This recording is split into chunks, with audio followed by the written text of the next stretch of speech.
Hello everybody, Ketshi1383 with Ketshi Gaming.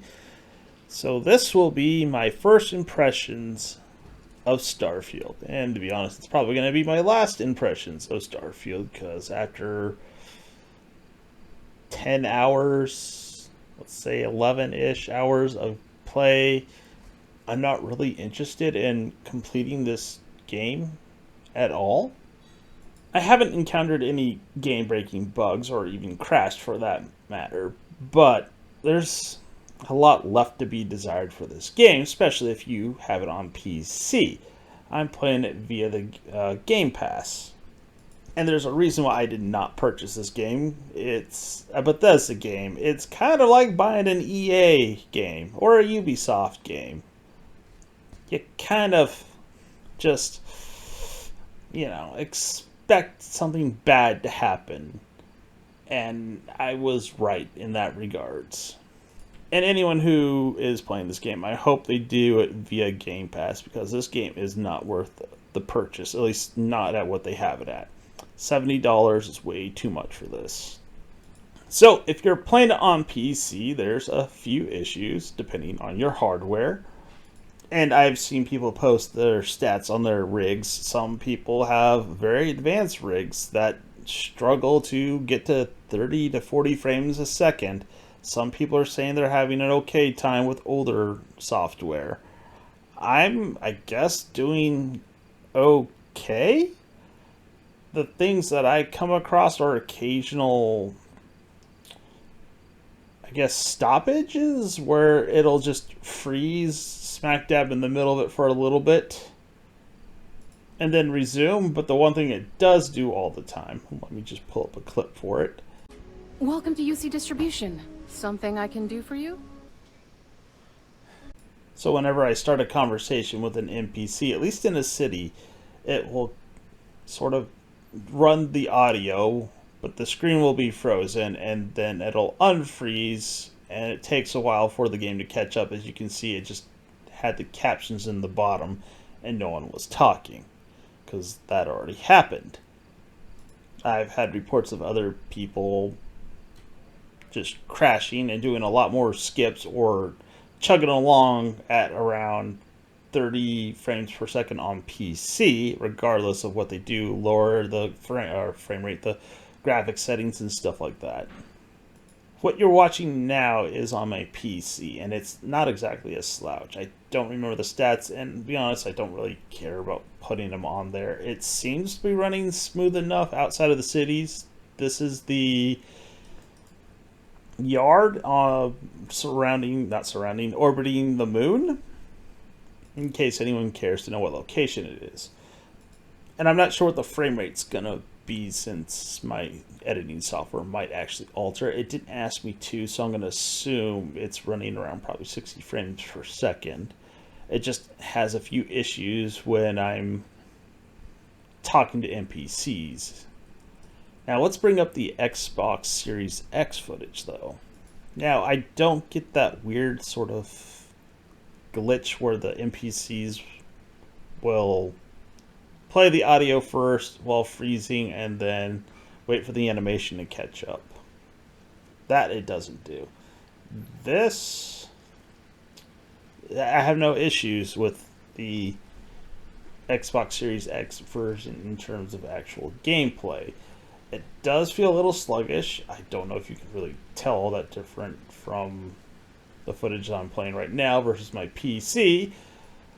And to be honest, I have a really hard time telling, unless it's a very specific game, if some frames are better than others. To be honest, this game, its graphics aren't that great, so I'm trying to figure out why people are having issues with a sluggish sort of frame rate. And okay, actually I do have an idea. It wasn't optimized all that well, although Todd Howard and his infinite wisdom said that people may need to upgrade their rigs. Yeah, never mind that I've already stated that people have been posting their stats and they have something far more advanced than I do, as in the latest CPUs and GPUs combined together, and it still runs slower than a sack of potatoes.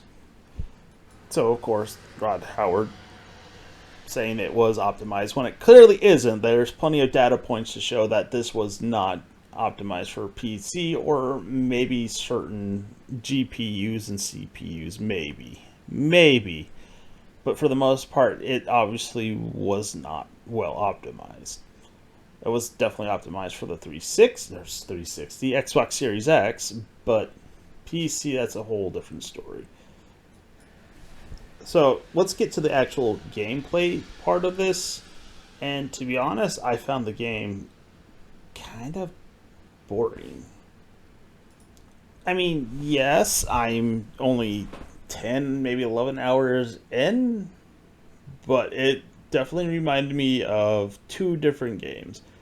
It's kind of like if Outer Worlds and No Man's Sky had a baby.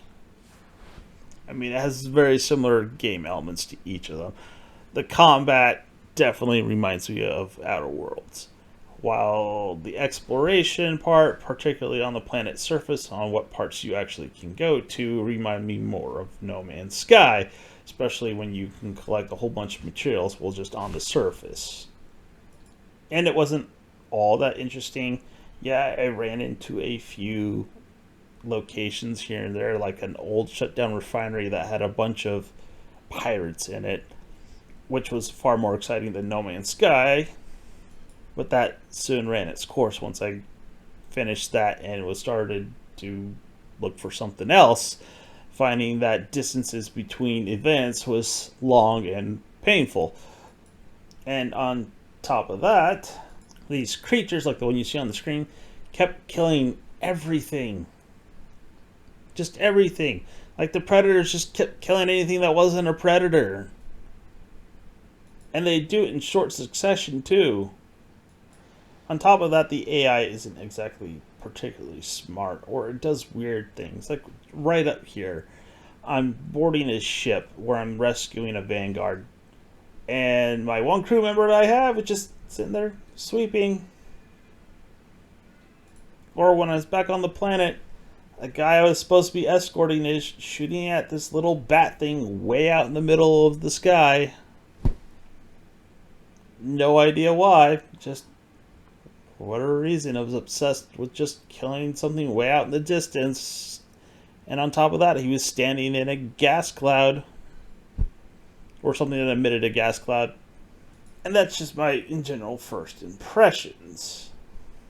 And it's not good. I mean, the game isn't like the worst looking. It doesn't handle the worst, but it's just not fun. It's very boring. It felt like some weird attempt to combine a whole bunch of games together, or I should say two games with a splash of other games, but also adding a little bit of sci-fi from other bits of science fiction, like Starship Troopers for sure.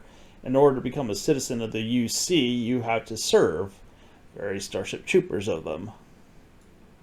I mean, far more pleasant than that world, and less likely to be eaten by a bug, but then again, there are also other mean critters out there in space willing to kill you, so I guess maybe not so much.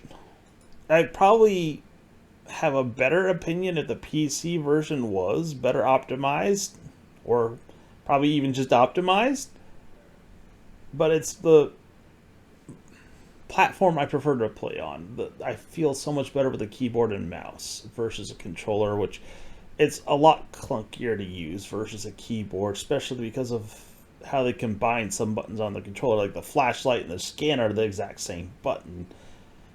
And I don't even have to assign a health pack on the keyboard. It's already there. I can just hit a key versus having to assign it, and it takes a while, and it's very clunky with a controller. So I guess if you're playing on an Xbox, you lucked out.